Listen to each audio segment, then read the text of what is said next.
Hello and welcome back to the channel. Glad to have you here. In this video, I'd like to keep it short and simple, under 2 minutes. I'd like to show you my favorite Detox Cubes recipe, and this is a alternative to the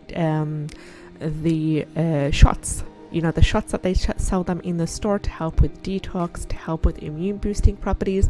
Well, I made a freezable alternative to these. They're short, they're simple, you can make a lot ahead of time. And all I'm doing for this recipe is I need some ginger, some lemon, some apple cider vinegar as well. You can include some turmeric over here. If you want to make it green and boost the beta carotene levels, you can include some carrot.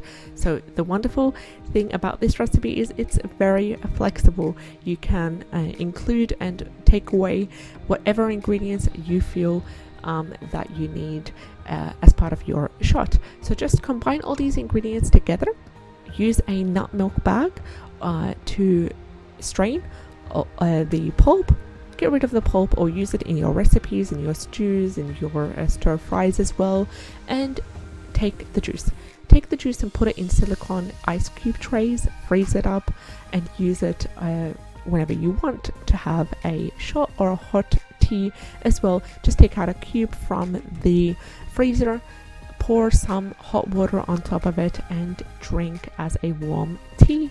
Or you can even include some in your smoothie as well. It provides a nourishing, anti-inflammatory, antibacterial, antiseptic boost to your immune system. Thank you so much for watching, and I hope that you enjoyed the video. If you did, don't forget to support the channel by subscribing. I'd love to have you on board. Take care and have